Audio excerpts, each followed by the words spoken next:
Hello everyone. Thank you for joining us again today for another edition of our webinar series. Diamond Global, we are currently presenting how to identify the right government program for your foreign recruitment strategy. Let me start by introducing myself. I'm Benjamin Guth, the Vice President at the Diamond Global Recruitment Group. And as many of you know, at Diamond, we specialize in helping businesses through the complex foreign recruitment process. Joining me today on this webinar is Amy Phillips, our Business Development Associate at Diamond Global and my personal colleague. Hi everyone. I'm thrilled to be here and I look forward to sharing my knowledge with you today. So before we start with content, there are a few logistics I'd like to review with you. Today we are using the GoToWebinar platform. All participants have been signed on in listen-only mode, but throughout the webinar you are welcome and invited to submit questions through the chat console. If you have logged into your computer to see the presentation on the slide deck, you will notice the GoToWebinar console on the top right of your webinar screen. Through the chat feature, please feel welcome to type and submit your questions. At the end of the webinar today, I'll take questions. Your questions and your identity will only be seen by me. I'll read out your question, but will keep all identities absolutely confidential.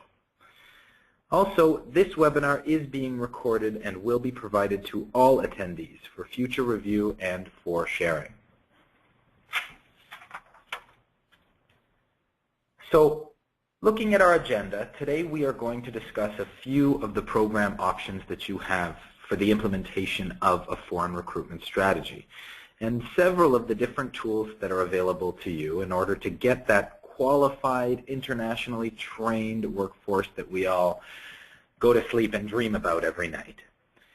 While dozens of immigration categories exist for you, we're going to focus on the big four today, which are really the most commonly used methods of injecting foreign talent into a modern Canadian business.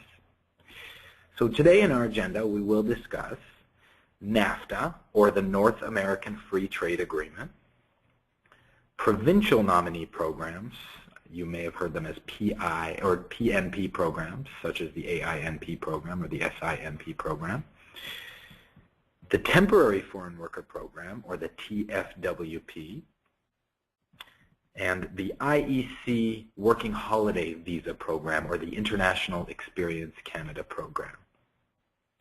Now, please be advised we won't be discussing each and every one of these programs in full, as that would take days and days and days. If you are interested in learning more about any one of the specific programs that we're speaking about today, please contact me after the webinar and we can discuss them in more detail. Again, I could host a full day seminar on each one of these programs, so I'd be happy to discuss them in further detail at a later date.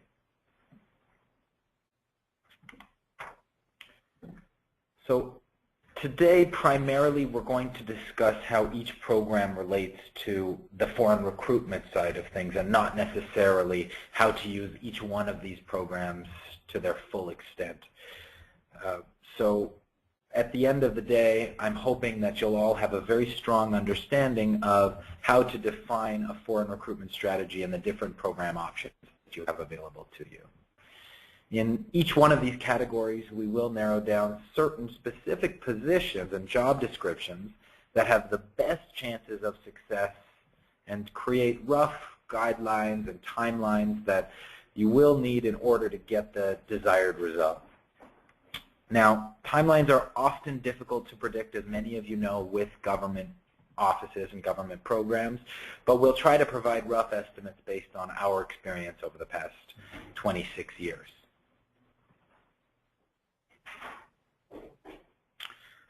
So let's begin by looking at NAFTA, or the North American Free Trade Agreement.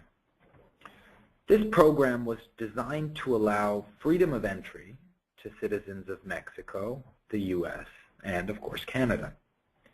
In some cases, potential employees can enter Canada without any LMO or labor market opinion, and for more information on that tool, we'll be discussing it during the temporary foreign worker portion of this presentation, or any visa requirements.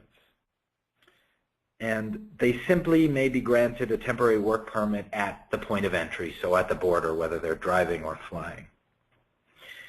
In 2009, Canada restricted access for Mexicans, requiring them to get a visa before traveling to Canada. Many of you may have seen articles about this in the paper. It's been a very hot-button issue lately. The Mexican government is actually trying to get this overturned. But as of now, you will require a visa if bringing a foreign national from Mexico into Canada. That individual will need a visa. NAFTA provides 4 categories for Americans and Mexicans to secure employment in Canada. The first is business visitors. These would be people that are coming in for a short amount of time, for example, 3 months. Intra-company transferees. This is if you're recruiting an individual from a business that is at least 50% owned by the same parent company. An example would be an international company looking to move a managerial level worker from a Texas location, to, for example, or to a Calgary location. The third is traders and investors. The fourth is the professional stream. Certain American and Mexican professionals may enter Canada to provide pre-arranged professional services to a Canadian company. To qualify for this category, applicants must have a job offer from a Canadian employer in one of the predetermined occupations that are listed by the NAFTA program. A few examples would be an accountant, a hotel manager, or an engineer. We will be providing a link to the full list of qualified occupations after the webinar.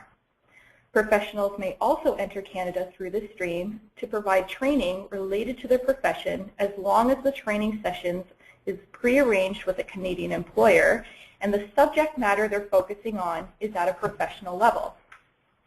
I'd like to talk a little bit more about professionals because this is an area that will interest the majority of our attendees today, I'm sure. When you're hiring through NAFTA, there are a few items you have to take into consideration during the recruitment process. You must ensure that your candidate's qualifications meet the standards set out by the program. For example, a hotel manager must have relevant post-secondary education or certification and 3 years of experience. So, Amy, how would we verify that type of experience? Well, you would want to speak to their previous directors. You would want to talk to maybe looking at their schooling, checking their transcripts, things of that nature. You're completely right, and it's always good to have documented resources. So the skilled transcripts that are actually documented from that school, previous references and work experience from documented previous employers, anything concrete that an individual can use will help with that process moving forward. That's entirely correct. Another thing that your candidate must have is a signed job offer from your company before they apply for their work permit. Always good to have that on letterhead as well. As Ben mentioned, if your company is looking to hire a Mexican national, they will need to apply for a visa prior to applying for their work permit. Once your candidate's paperwork and/or their visa approval is in order, their work permit will be issued by a border guard at their point of entry, which is they're crossing the border by a car or at the airport. These are the big, scary guys that have the gun as you're crossing the entrance. That's right. When they're ready to come to Canada, your professional candidate needs to have all of their supporting documentation on hand at their point of entry. So this is the type of document verification that Ben and I were talking about earlier. While not all NAFTA professionals will need to apply for a visa, they will need to apply for a work permit. There are a few things that need to be kept in mind when applying for a work permit. Work permits cost $155 Canadian. There may be work conditions put on the work permit, such as the type of work the applicant can do, where they can work, and specifying the employer they're working for, the location they can work at, the hours that they can work, and sometimes even the wages that they're working at. The applicant may be asked to go through a medical exam or a police check prior to submitting their application. This would be applicable in professions in the health and education industries, for example. And I'll preface this with any time an individual is applying for a visa. So through Mexico or any country that doesn't have a visa-exempt agreement with Canada, they will be applying for a visa, and the majority of that time they are requested to complete a medical and a criminal examination at that time. So the Border Services Agency will be checking to see if that has actually occurred. Yep, that's great. Candidates can apply online, or they can apply through the paper application. There are several items that as an employer that you are responsible for during this process. You must arrange for your employees' worker compensation benefits and medical coverage when the worker arrives in Canada. Now, this process varies from province to province, and you need to make sure that you are aware of what your provincial requirements are before your worker arrives. Employers, make sure that your workers have the necessary permits. Foreign workers are given a social insurance number that begins with a 9. However, this is not proof that the worker has a valid work permit. We recommend that employers should make a copy of their workers' work permits to keep on file once they've arrived and they've started working with your organization. Make sure that anyone working for you follows the conditions and time limits outlined on their work permit. You are legally responsible for ensuring that these conditions are met, so please make sure that you are familiar with them. And I'll jump in and say there's not much of a worse first impression that you could have with your new staff than them being stopped at the border for not having the correct information. I highly encourage you stay readily involved in this program and in the documentation that they will need when they cross that border. So overall, with Mexico, you're looking at anywhere from a 1-month to a 3-month visa processing time, depending on the individual officer that application's desk that lands on that application. The U.S. is visa exempt, so those individuals will get a work permit at the border. Beyond that, I believe the only other processing time that will come due is at the point of entry and how prepared your individuals are to argue their case. NAFTA does not supersede any current immigration laws, so those individuals will need to be cleared for immigration during the vetting process. And then they need to have the documentation readily available at the point of entry to show that they are qualified for that job. And as Amy mentioned earlier, certificates, licenses, background information from schools and references, all of that is important. And each and every employer can expect a phone call from CBSA when that individual is at the border to ensure that that job is valid. And if you're not available to take that call, there's a very good chance that that individual will be put on a plane home or rejected at the border. I just have to jump in and say this is such an important point because we did have one client approach us who was hiring through the NAFTA professional stream, and their candidate was actually turned away at the border. The border agent who reviewed the application and paperwork decided that the worker's certification wasn't enough for the role, and his work permit was denied. And this employer came to us after this experience happened, and they asked us to remedy that situation. So to summarize, your worker must be prepared to have a thorough presentation of their certification within their profession and their experience to meet the NAFTA requirements, in addition to being able to show that they meet the necessary qualifications for their role that they are filling in your business. So for a quick summary of NAFTA, the primary users of this program will be looking for North American professional candidates or candidates that exist outside of their source country but are working for the same corporate headquarters. The positions that we've looked at tend to require high levels of education and certification and experience.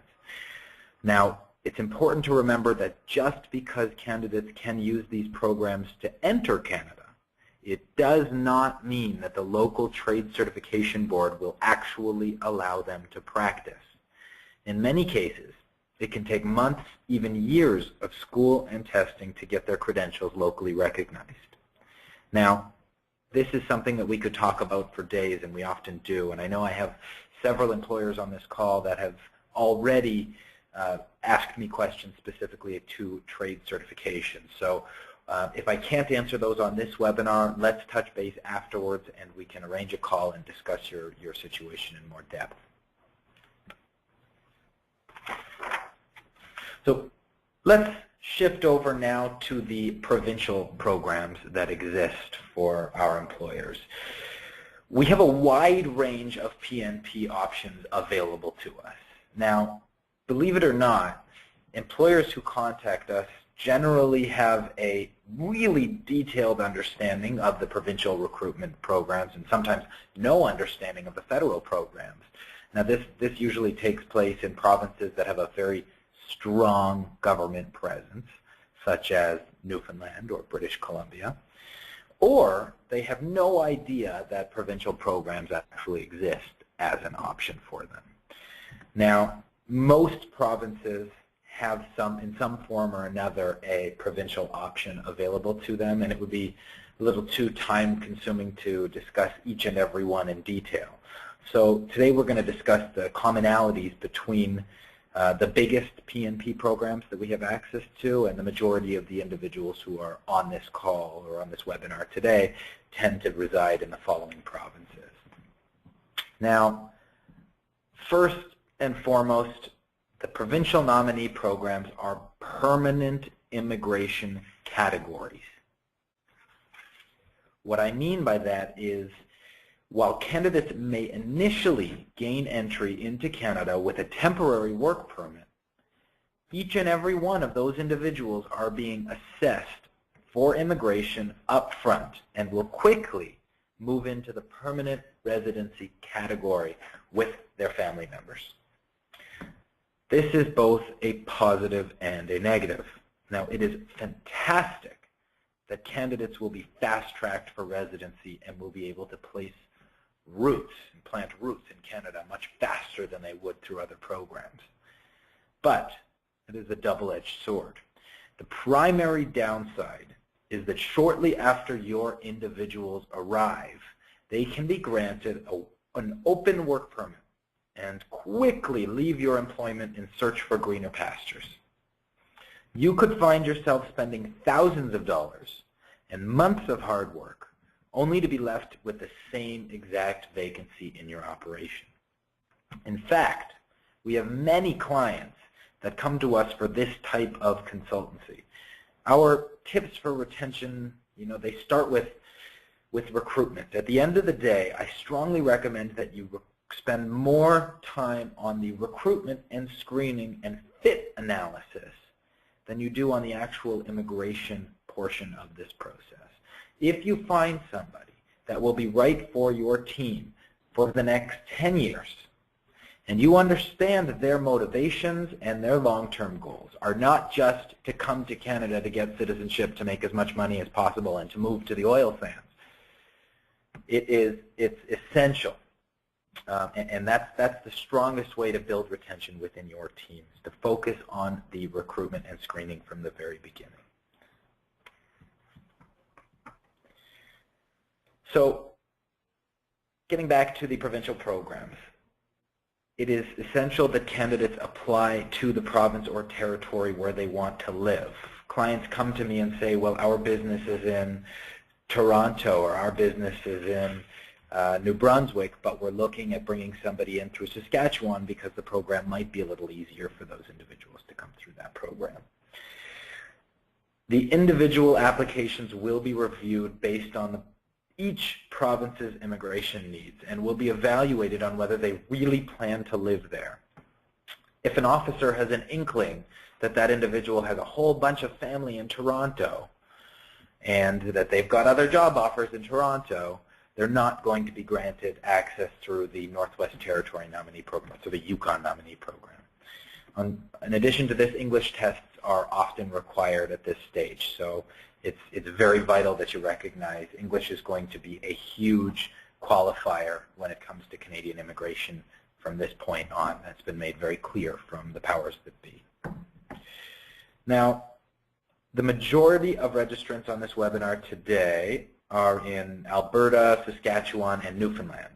So I'm going to talk just a little bit further about these three programs. Now that being said, there are a lot of common elements that are shared within these three programs to the rest of the country. And if you've got more specific questions about the way your province might differ, please give me a call at a later date.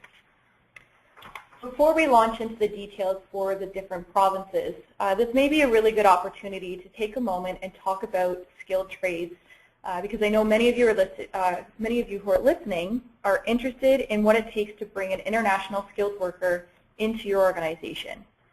Regardless of the program that's being used to bring a skilled trade worker into your workplace, if their trade is provincially recognized, the worker's certification needs to be assessed and validated before they submit their application to come to Canada.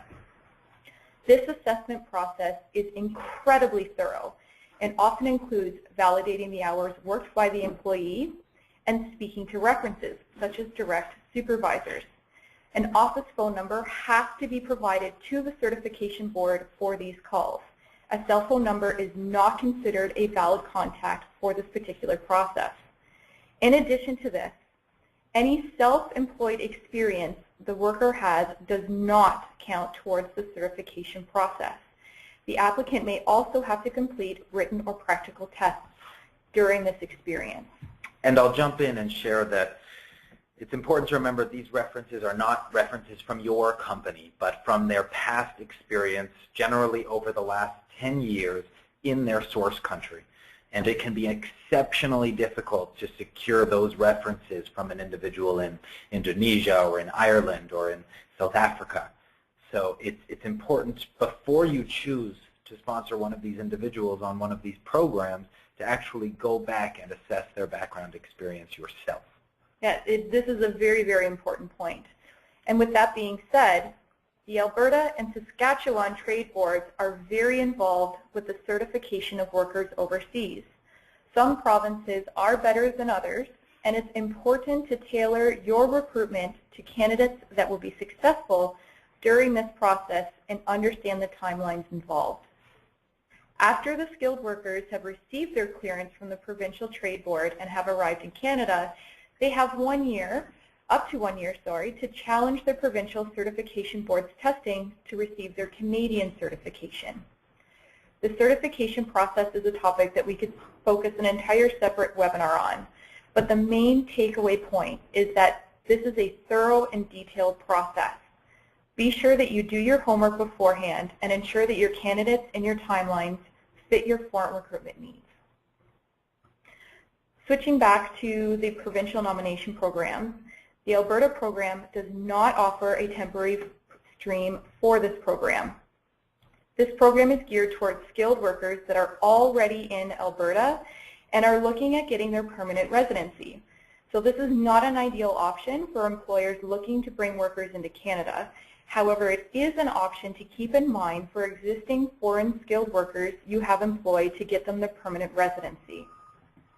Now, again, I'll jump in and I'll stress the importance of right fit recruitment.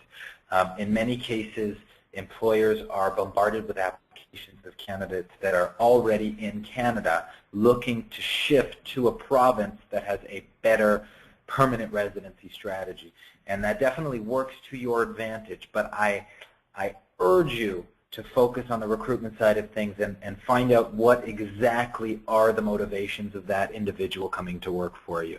If their entire purpose of leaving the employer that initially brought them in and showcasing that they don't have loyalty to that initial employer just to come to your employment for the sole purpose of getting permanent residency is there, then my question to you is how long will that individual stay with you after you put them through the permanent residency process?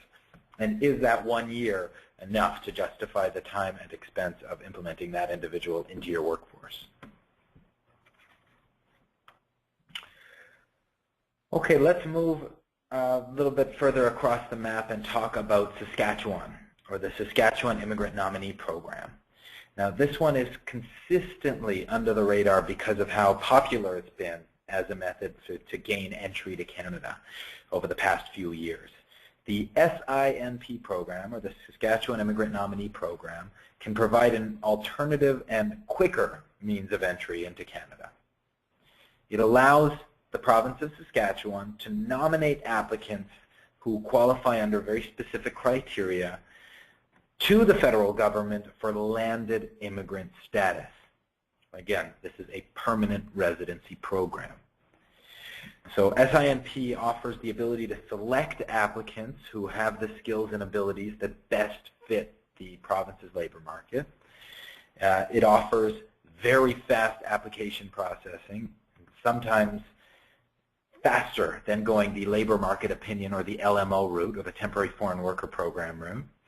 And finally, it allows for a very strong government base of officers that actually tend to be very helpful throughout this program. So we find that the officers in Saskatchewan tend to actually want to assist their individual businesses, which is, whether you believe it or not, uncommon in the Canadian government immigration field.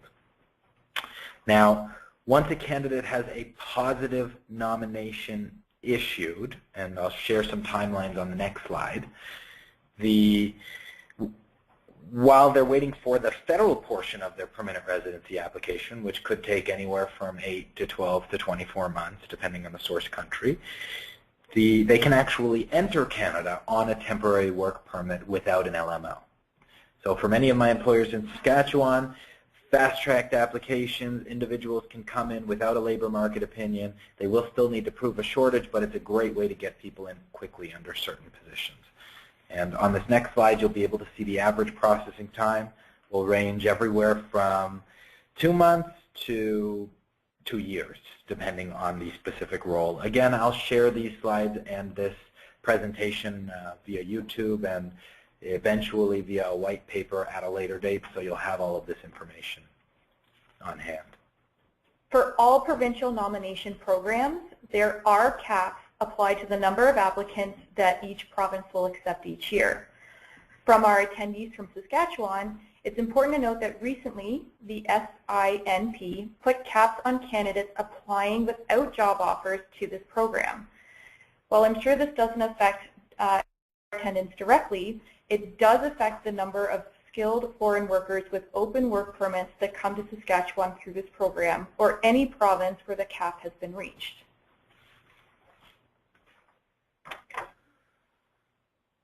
So candidates that you are looking to recruit may qualify under the international skilled worker category in Saskatchewan. There are several categories and different programs that you can use, but the international skilled worker category is probably the one that will be most commonly used from the attendees of this webinar today. This is for skilled workers who want to live and work in Saskatchewan. And as I mentioned earlier, it enables the SINP to nominate specific individuals who have post-secondary education and highly skilled work experience that have the language, the experience, and the education, and a few other factors to successfully establish themselves in Saskatchewan. And there's a few specific criteria that are involved. They're on the slide next to you. They have to score a specific number of points above a 60. They have to have at least 1 year in the past 10. Individuals have to have a CLB, or a Canadian language benchmark, of 4 for this role, and that's a good benchmark nationwide to make sure your individuals can read, speak, and have the comprehension of English or French that they will need to immigrate. And what's really interesting is they need to prove settlement funds. Now, one thing that you'll find in the provincial categories that's a little different from the majority of the federal categories is this idea of settlement funds. And basically, we need to prove that these individuals have enough money for themselves and their family members, and each additional family member, whether that be spouse or dependent, will grow that amount substantially, that they will be able to afford to live while they're in Canada. Now, it's important to remember that nationwide provincial caps exist. Depending on whichever province you're in, there will be caps. They fill up very quickly. There are generally caps in almost every program. Most of you will be offering jobs to candidates and bypassing the cap program. And what I mean by that is if they have job offers, they're not immigrating without an employer, the process of the caps can often be bypassed. And it's primarily used for highly skilled roles, NOC O, which is really high-level executive, A and B, and any skilled trades, so supervisory levels or trades individuals. There is a hospitality pilot program subcategory. So employers that are on this webinar that are in the hospitality or food service industry that are looking for a way to bring candidates in or get them their residency, there is a pilot program specific to hospitality. Give me a call later if you want more information on that. Now, once again, not all of us on this webinar today are from Saskatchewan. If you're not an employer from this province, use this as a baseline for what to expect nationwide. We can tailor a recruitment program to meet your specific needs, but most of our employers work with a variety of immigration categories to find the perfect flow for their individuals. And generally, we work on a 36-month plan or a 3-year plan for every employee that incorporates a variety of these programs. Now, I've received a question that's more so focused towards permanent residency from one of our webinar attendees today. And I'm not going to go into specifics, but the gist of it is they've got an individual who's on a post-grad work permit, and they're looking for the opportunity to have that individual immigrate to Canada long-term. There is definitely an immigration category that exists. I will need some more information for you or from you in order to create the right program for this specific Jamaican individual. Why don't we touch base tomorrow? We'll set up a call and I'll be able to answer that in more detail. But what I will share is there is definitely an opportunity. The gist of it is this is a candidate who came on a student visa on a 4-year program. With that 4-year program, they have the opportunity to receive, I believe, several years worth of a work permit called a post-grad work permit, and there are immigration categories that individual can transfer over onto, as long as we can justify it. So again, we'll touch base tomorrow and we'll answer that question in more detail. Okay, let's shift further west.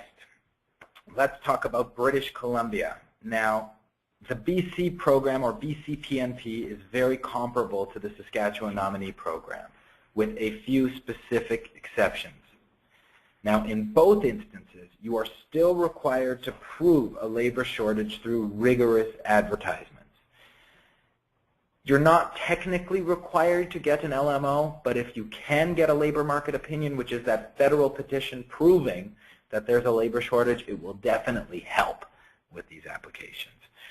You're also required to prove that an employee will be able to support themselves and their family when in Canada. So this is that settlement funds piece I was speaking about a few moments ago. And how settlement funds are calculated vary pretty significantly province to province. In British Columbia, an additional step of ensuring candidates meet the appropriate low-income cutoff, or LICO, ensuring that they meet those levels, is in place today. Now, this is a lot harder than you may think, and it's basically an extra step protecting the province from allowing certain low-income positions from being sponsored through this program. And we've seen a lot of really strong food service operations in British Columbia suffer because this piece is in place. From personal experience, I also find the Saskatchewan Immigrant Nominee Program agents, they tend to be significantly more helpful and friendly than those who I've spoken to in BC when you can get them on the telephone. Now, to apply to the BC nominee program as a skilled worker, again, you must have extensive experiences and in many cases strong credentials that you can prove without any doubt whatsoever to qualify. So, moving to the east, Newfoundland's Provincial Nominee Program is a faster alternative to some of the options out there for bringing in foreign workers. It allows Newfoundland to nominate applicants who qualify under provincially established criteria for permanent resident status. While there is a limited number of spaces available, the province is very involved with assisting with recruitment. This is a great choice for Newfoundland employers, provided that their skilled candidates meet the following requirements. Your candidate must have a full-time job offer from your business that meets provincial employment standards and prevailing wage rates, in addition to not affecting existing collective agreements that may be in place with your organization.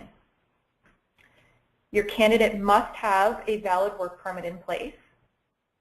The worker needs to demonstrate the intention and ability to settle permanently in Newfoundland and Labrador. The worker needs to demonstrate that they have sufficient settlement funds and financial resources to successfully establish themselves and any dependents in Newfoundland. And as an employer, you must demonstrate the need for the worker's skill set. And lastly, the worker must demonstrate sufficient English or French language capacity to perform the employment duties. And for those of you who aren't aware, there's a number of English tests where you can evaluate that CLB. ELTS is a great one, as well as TOEFL, also a wonderful test that are accepted nationwide. While completing the PNP process, it's important to remember that the worker's nomination application package must be accompanied by a $150 fee, and that the worker's permanent residency must be applied for within 6 months of their nomination.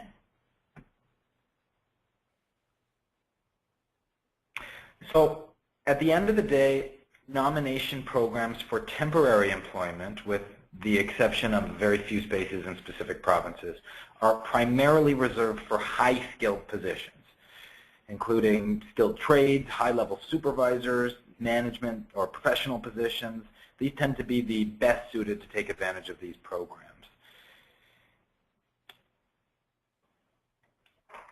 And one thing I can share is Newfoundland has been very involved in pushing employers through this program. I don't believe they've met their caps over the past few years, but they tend to actually set up recruitment missions overseas, introduce candidates to employers, and push them through that program. And it tends to be a very fast program when bringing in individuals through Newfoundland. It's nice to see a government that's that involved when it comes to the provincial side of things. So let's shift over to the temporary foreign worker program, and most of the attendees on this call actually have some level of knowledge or expertise with this program, and I can share that it is my primary area of expertise. As an immigration consultant, I have a lot of information on a lot of these programs, but the majority of our clients use this program as a staple of their foreign recruitment strategy. Now, this program allows employers who are being affected by a labor shortage to transplant strong talent from overseas directly into your workforce. This program can be utilized for up to 4 years before requiring that that candidate either enter a permanent residency stream or return home for 4 years. At Diamond, we pre-screen every single individual candidate for the potential to immigrate so they don't have to go home after those 4 years, and our success rate has been very high. So for employers who have been unable to recruit Canadian citizens or permanent residents, which are the majority of the people on this webinar, for different job openings, this program's right for you. Employers might also find qualified foreign workers who are already in Canada, which we've dubbed as secondary foreign workers. Most workers are hired to address a specific short-term labor shortage or labor need that's in a specific geographical area. The TFW program makes it possible for employers to hire from abroad for positions where there is a shortage. So you may even find foreign workers that are qualified that are here, as I mentioned, those secondaries, but just make sure that you focus on fit assessment and recruitment. This program is jointly managed by HRSDC, or Human Resources Skills Development Canada, or Service Canada, and CIC, which is Citizenship and Immigration Canada.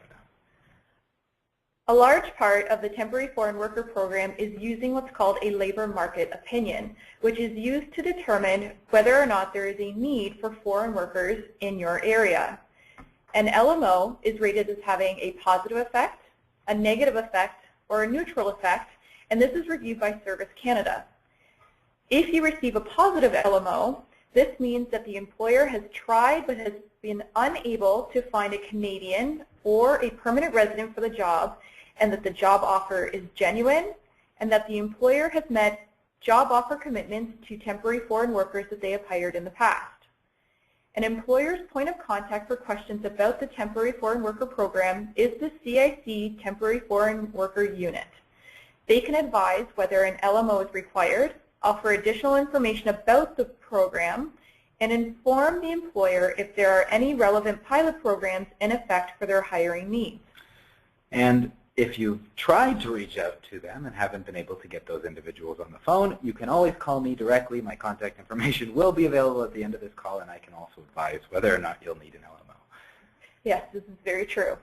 If you'd like more information about the LMO process without having to talk to Ben, or changes about the LMO process, we do have a previous webinar on this topic as well as a white paper available on our website, which is www.diamondglobal.ca. Why wouldn't they want to talk to me? I have no idea. While commonly associated with very long processing times, the Temporary Foreign Worker Program timelines can be worked to your business advantage if managed correctly and with the right amount of forecasting. Recently, we worked with an employer who required 40 heavy equipment operators to build roads in Alberta. This employer had already opened spaces on an LMO, and through some fast recruiting through Ireland, which is visa exempt, candidates were arriving and on the job within 6 weeks. And for those of you who are in Alberta or the Yukon on this webinar today, there are lots of positions that will not require a labor market opinion. And for everyone else, there are certain positions that may not require an LMO, but together we can build a strategy that will be successful for you. So the Temporary Foreign Worker Program is suited towards all skill levels, as long as we can prove that there is a local labor shortage. Now, this is often the only option for employers looking for low or semi-skilled employees, such as food counter attendants or general laborers, truck drivers, hospitality individuals. But beware, it can be very, very difficult to prove shortages in major metropolitan areas due to a high population and unemployment rate. So Toronto, Montreal, Vancouver, I'm sorry, it's not going to happen for low-skilled individuals. Let's shift over to the International Experience Canada program, or the IEC program. This is the elusive program that all of my employers tend to call me about and wish that was more successful. But let's understand it in a little more depth and see if we can use this for your business. The IEC program, or the Working Holiday Visa program, will make it possible for youth, generally aged 18 to 35, to obtain a work permit to travel and work in Canada for up to 1 year. In some countries, like Ireland, they've changed that to 2 years, and there's the potential to renew for another 1 or 2 years. Open work permits are available for these youth who are from one of the many countries who are involved in this program. A list of these countries is being displayed to you now on the following slide. Please note that the age may be restricted to 18 to 29 or 30 in certain source countries. Here's the best part about this program. You do not need an LMO to bring in an individual under this category. Candidates are deriving this program. So what you'll find is individuals overseas who are graduating or who have taken an employment break and who are looking for an adventure overseas will apply for this program on their own. They'll receive the appropriate documentation, they'll receive the authorization to come to Canada, and they will book their own flights. So for those of you who have worked with the TFW program in the past, I know you're sighing and you're thinking, fantastic, this is wonderful, what can go wrong? Well, let me explain that. The IEC program can provide challenges with retention. Okay, these individuals will be arriving on an open work permit, and they tend to go to some of the more popular destinations. I'm going to talk a little bit more about that in detail in a moment, but for those of you who are still interested, let's discuss the actual application process. So for an individual or a youth or a young guy who's looking to come to Canada through this program, let's say they were in Ireland, the majority of this process can be driven online. They'll create an account, prepare the required documents, submit their documents online. Halfway through that process, they'll receive a conditional acceptance letter, which basically is a prompt to submit for a work permit or a work visa. Average processing time in that region is about 8 weeks, and the process works on a first-come, first-served basis. There are very specific caps on this program, and it is not uncommon for those caps to be reached within days, if not several weeks, of the program being opened each year. It is highly suggested that workers should wait until they receive their acceptance letter before booking travel arrangements and getting health care set up.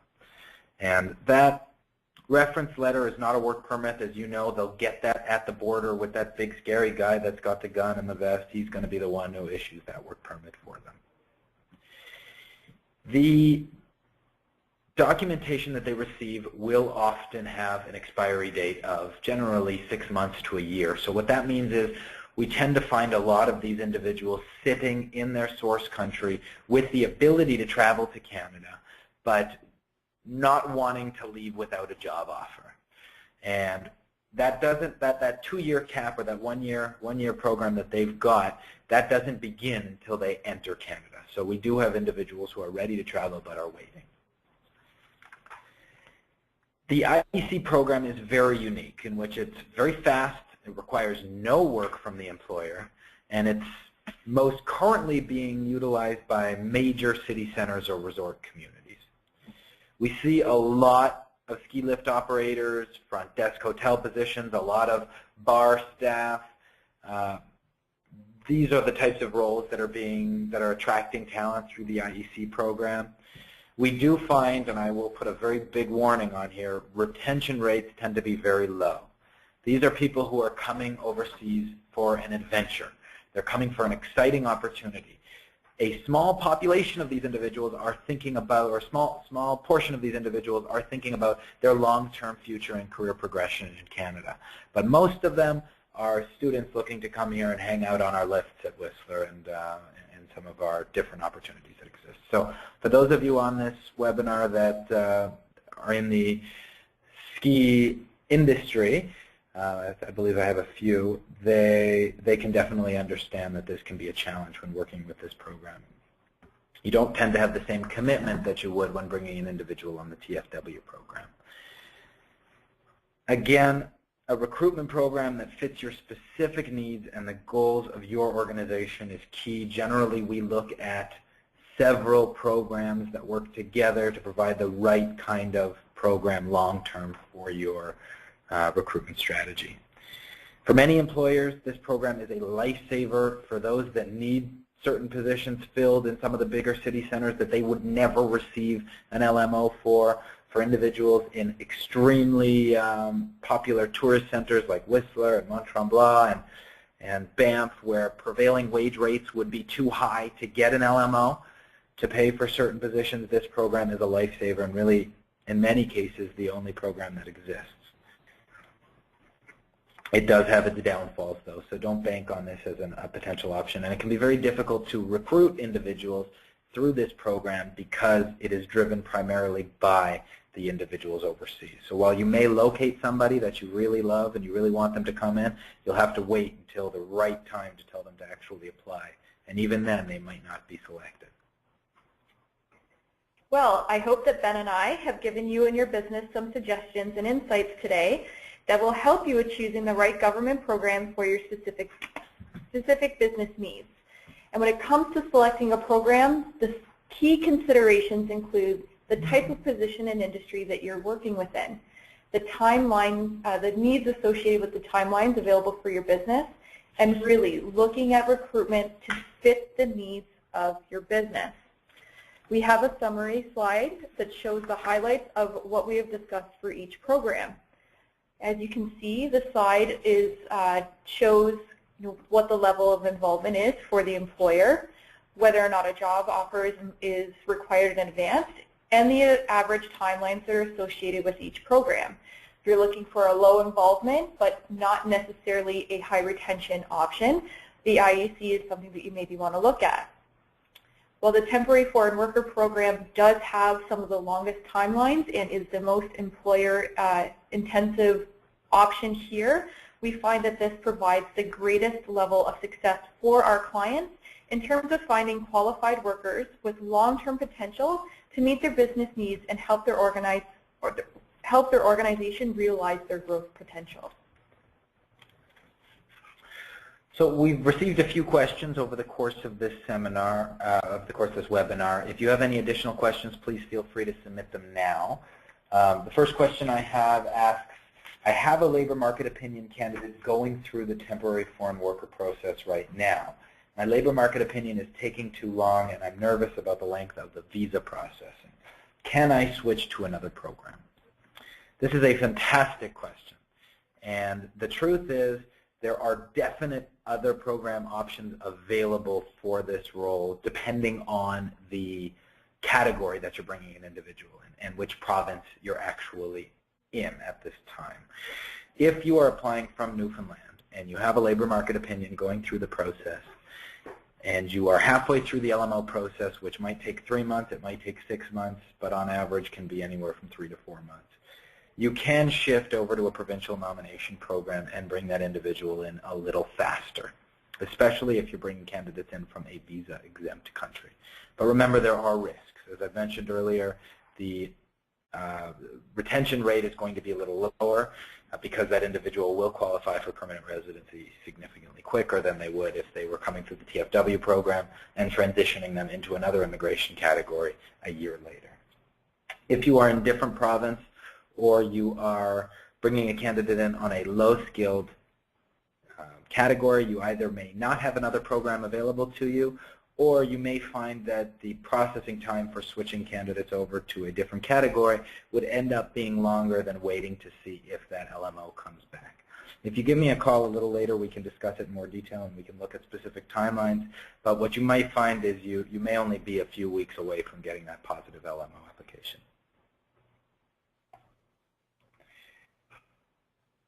Okay, so the next question I have is, I have identified someone overseas who I want to bring into Canada. I'm based in Toronto. Can I push them through the IEC category?